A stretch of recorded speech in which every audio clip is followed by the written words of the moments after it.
Welcome to Agni tutorial. நாம இன்னைக்கு இந்த வீடியோல எக்ஸசைஸ் கொஸ்டின் 3.2 பத்தி தான் பார்க்க போறோம். வாங்க அந்த வீடியோக்கு போகலாம்.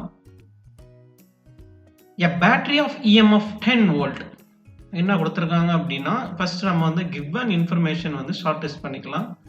ஸோ given வந்து பாத்தீங்க அப்படின்னா EMF 10 volt. ஸோ நெக்ஸ்ட் பாத்தீங்க அப்படின்னா internal resistance 3 ohm.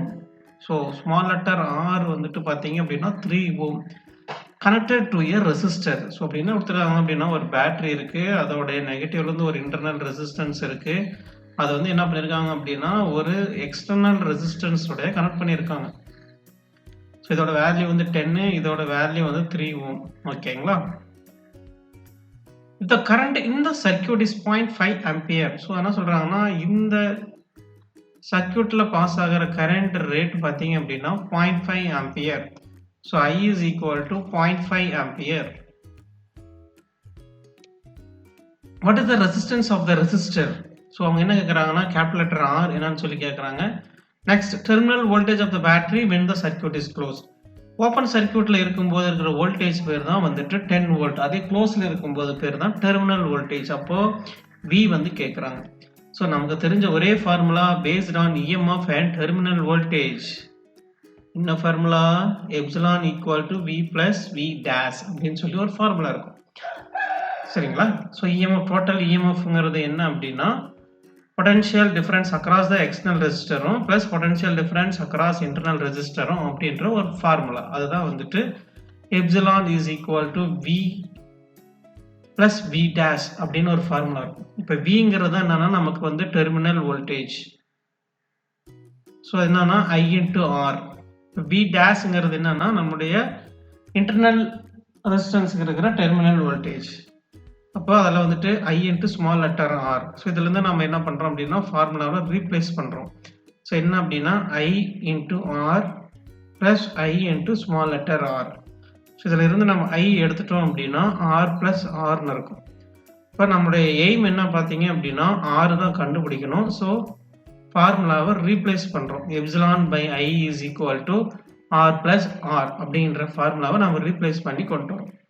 இப்போ நமக்கு R மட்டும் வேணும் அப்படின்னா எப்சிலான் I. ஸோ இந்த ஆரை நம்ம இந்த சைடு கொண்டு வரோம். ஸோ அப்போ என்ன ஆகும்? மைனஸ் ஆயிரும்.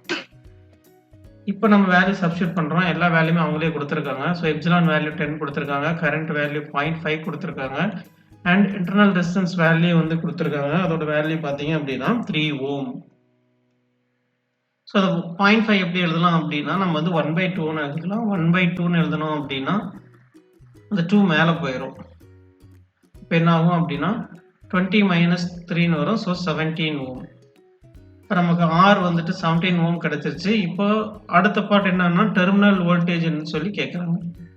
So terminal voltage across R. அப்போ V equal to I into R. அப்போ வந்து இந்த ரெண்டு ரெசிஸ்டருமே சீரீஸ்ல இருக்கிறதுனால அதோடைய கரண்ட் வந்து சேம் தான். ஸோ அப்போ given current value 0.5, capital letter resistor value வந்து 17. ஸோ இது எப்படி சொல்லணும்னா 0.5 வந்து நம்ம வந்து 1/2ன்னு எழுதிக்கலாம். அப்போ 17ல வந்து ஹாஃப். அப்போ என்ன ஆகும்? 8.5 வோல்ட். ஸோ யூனிட் வந்து கம்பல்சரியாக மென்ஷன் பண்ணணும். ஸோ ஆன்சர் என்ன அப்படின்னா கேபிட்டல் லெட்டர் R வந்துட்டு 17 ohm, டெர்மினல் வோல்டேஜ் வந்துட்டு 8.5 வோல்ட். ஸோ அதே இன்டர்னல் ரெசிஸ்டன்ஸ் கேட்டாங்க அப்படின்னா நம்ம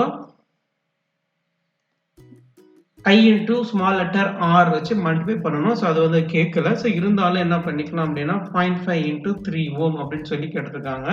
அப்போ வந்து என்ன ஆகும்? அப்போ 1.5 வோல்ட். அப்போ வோல்டேஜ் அக்ராஸ் ஒரு பேட்டரி இன்டர்னல் ரெசிஸ்டன்ஸ் பார்த்தீங்க அப்படின்னா 1.5. அப்போ நம்ம epsilon is equal to V dash வந்து நம்ம செக் பண்ணுறோம். ஸோ இஎம்எஃப் வந்து 10, டெர்மினல் வோல்டேஜ் பார்த்தீங்கன்னா 8.5 அக்ராஸ் கேபிட்டல் லெட்டர் R. இங்கே terminal voltage across internal resistance வந்து 1.5. ஸோ ரெண்டுமே நம்ம ஆட் பண்ணோம் அப்படின்னா லெஃப்ட் ஹேண்ட் சைடும் ரைட் ஹேண்ட் சைடும் நமக்கு ஒரே வேல்யூ வருது.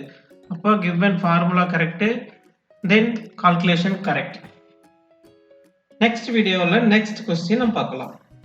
இந்த வீடியோ உங்களுக்கு பிடிச்சிருந்துச்சுன்னா நீங்கள் லைக் பண்ணுங்கள், ஷேர் பண்ணுங்கள், உங்கள் ஃப்ரெண்ட்ஸுக்கு மறக்காமல் ஃபார்வர்ட் பண்ணுங்கள். நன்றி, வணக்கம்.